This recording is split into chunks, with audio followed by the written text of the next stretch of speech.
Hello everyone, welcome back to my channel. কেমন আছেন সবাই? আশা করি সবাই ভালো আছেন। আজ আবার নতুন দিনে নতুন একটি রেসিপি নিয়ে আপনাদের সামনে হাজির হয়েছি। আর শেয়ার করতে চলেছি দই চিকেন রেসিপি। আমি কিভাবে দই চিকেন বানাই যে এটা খেতে এতটাই টেস্টি হয়, চলুন তাহলে দেখে নেওয়া যাক। আশা করছি আজকের রেসিপি আপনাদের ভীষণ ভালো লাগবে। আর যে সমস্ত বন্ধুরা আমার চ্যানেলে নতুন আছেন, প্লিজ পুরো ভিডিওটাকে কন্টিনিউ করবেন, এটা অনুরোধ রইল। চলুন তাহলে দেখে নেওয়া যাক আজকের এই রেসিপি বানানোর জন্য প্রথমে 500 গ্রাম চিকেনকে খুব সুন্দরভাবে ধুয়ে পরিষ্কার করে জল ঝরিয়ে একটা পাত্রে নিয়ে নিয়েছি। এরপর এই চিকেনটা কয়েকটা উপকরণ দিয়ে ম্যারিনেট করে রাখবো। আর এই চিকেনটা যদি ম্যারিনেট করে এইভাবে রান্না করা হয়, এটা কিন্তু অসাধারণ স্বাদ হয়।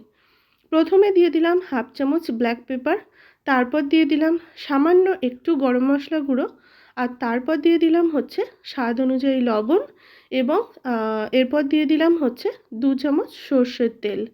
আর এরপর 150 গ্রাম টক দইকে আগে থেকে সামান্য একটু লবণ দিয়ে ফেটিয়ে রেখেছিলাম, তো সেটাই দিয়ে দিলাম।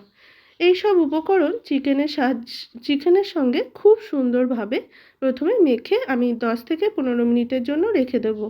তবে আমার হাতে সময় কম বলে তাই আমি 10 থেকে 15 মিনিট রেখেছি। আপনাদের হাতে সময় যদি বেশি থাকে তাহলে আধা ঘন্টা আপনারা রেখে দেবেন, তাহলে এই চিকেনটা খেতে আরও বেশি স্বাদ হবে। এরপর আমি একটা মশলা রেডি করে নেব। তার জন্য একটা মিক্সিং জারে প্রথমে হচ্ছে একটা পেঁয়াজকে এইভাবে ছোট ছোট টুকরো করে কেটে নিয়েছি, তো সেটা দিয়ে দিলাম।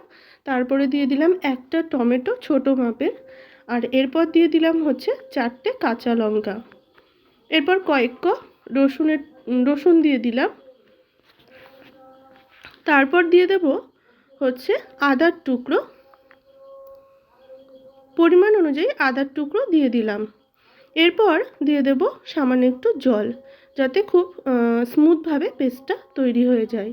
এরপর ঢাকা দিয়ে আমি পেস্টটা বানিয়ে নেব। দেখুন পেস্টটা খুব সুন্দর স্মুথলি হয়ে গেছে। এরপর মূল রান্নাটা তাহলে শুরু করা যাক। তার জন্য গ্যাসে অলরেডি তেল গরম করতে বসিয়ে দিয়েছি। তেলটা খুব ভালো মতো গরম হবে, ততক্ষণ পর্যন্ত একটু ওয়েট করব। তেলটা ভালো গরম হয়ে গেছে। এই পর্যায়ে আমি দই চিকেনে কিন্তু একটু আলু অ্যাড করছি, তবে এটা অপশনাল, আপনারা চাইলে দিতেও পারেন নাও দিতে পারেন। আমি একটু অ্যাড করছি, তাই এখানে আলুগুলোকে প্রথমে ভেজে নেব। একটু লাল লাল করে সময় নিয়ে আলুগুলোকে উল্টে পাল্টে খুব সুন্দরভাবে ভেজে নেব। আর গ্যাসের ফ্লেমটাকে মিডিয়ামে রেখে আলুটা ভেজে নেব, তাহলে কিন্তু আলুটা অনেকটা সিদ্ধ হয়ে যাবে এক্ষেত্রে। সেই জন্য আলুগুলোকে একটু সময় নিয়ে অল্প আঁচ দিয়ে ভেজে নেব।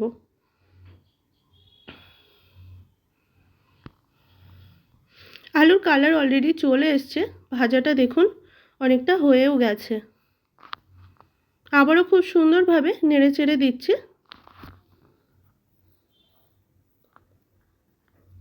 এই পর্যায়ে আলুগুলোকে এক এক করে তুলে নেব। এখানে আলুগুলো প্রায় 50% মতো কুক হয়ে গেছে। কড়াইতে যে তেলটা ছিল তার মধ্যে গোটা গরম মশলা ফোড়ন দিলাম। 3টে দিয়েছি এলাচ, ছোট এলাচ, দারচিনি এবং লবঙ্গ। তবে হচ্ছে এলাচগুলো কিন্তু একটু মাঝখান থেকে ছাড়িয়ে দিয়েছি। ফোড়নটাকে একটু নাড়াচাড়া করে আগে থেকে যে মশলাটা রেডি করে রেখেছিলাম সেই মশলাটা তেলের মধ্যে দিয়ে দিয়েছি। মশলাটাকে খুব সুন্দরভাবে কষিয়ে নিয়ে এর মধ্যে গুঁড়ো মশলাগুলো অ্যাড করে দিলাম। দিয়ে দিলাম হাফ চামচ জিরে গুঁড়ো, হাফ চামচ ধনিয়া গুঁড়ো, সামান্য একটু লঙ্কা গুঁড়ো এবং সামান্য চিনি। এই চিনিটা হচ্ছে যেহেতু দই চিকেন তাই স্বাদটাকে ব্যালেন্সের জন্য চিনিটা অ্যাড করেছি। খুব সুন্দরভাবে মশলাটাকে একটু কষিয়ে নিয়ে এর মধ্যে সামান্য একটু জল দিয়ে দিলাম। দিয়ে আবারও খুব সুন্দরভাবে মশলাটাকে কষিয়ে নেব। মশলা যত কষানো হবে যে কোনো রান্নার স্বাদ ততটাই বেশি দুর্দান্ত হয়।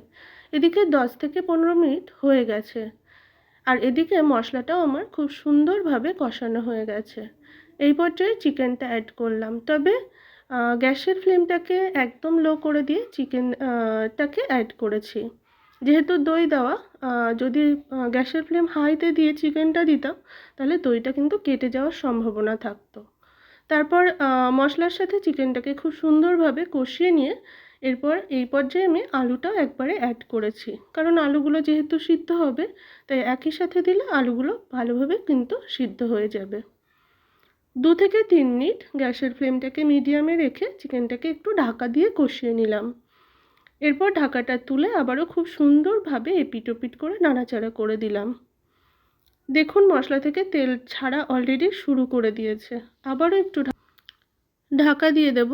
2 মিনিট ঢাকা দিয়ে রান্নাটা করে নেব। 2 মিনিট পর দেখুন খুব সুন্দরভাবে তেলটা কিন্তু সেপারেট হয়ে গেছে।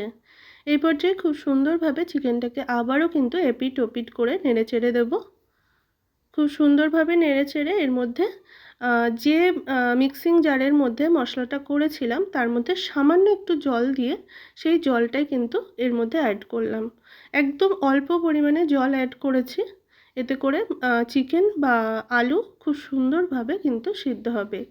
7 থেকে 8 মিনিট রান্নাটা করে নিয়েছি এইভাবে ঢাকা দিয়ে, তবে মাঝে আমি একটু নেড়েচেড়ে দিয়েছিলাম। খুব সুন্দরভাবে আলু কিন্তু সিদ্ধ হয়ে গেছে আর চিকেনও এই পর্যায়ে সিদ্ধ হয়ে গেছে। সবশেষে সামান্য একটু গরম মশলা গুঁড়ো অ্যাড করে দিলাম।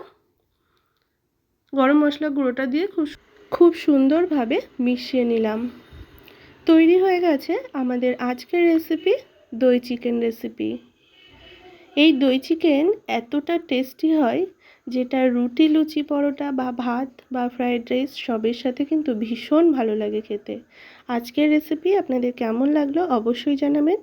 ভালো লাগলে লাইক, কমেন্ট, শেয়ার এবং আমার চ্যানেলে নতুন বন্ধু হয়ে থাকলে চ্যানেলটিকে সাবস্ক্রাইব করার অনুরোধ রইল। ধন্যবাদ।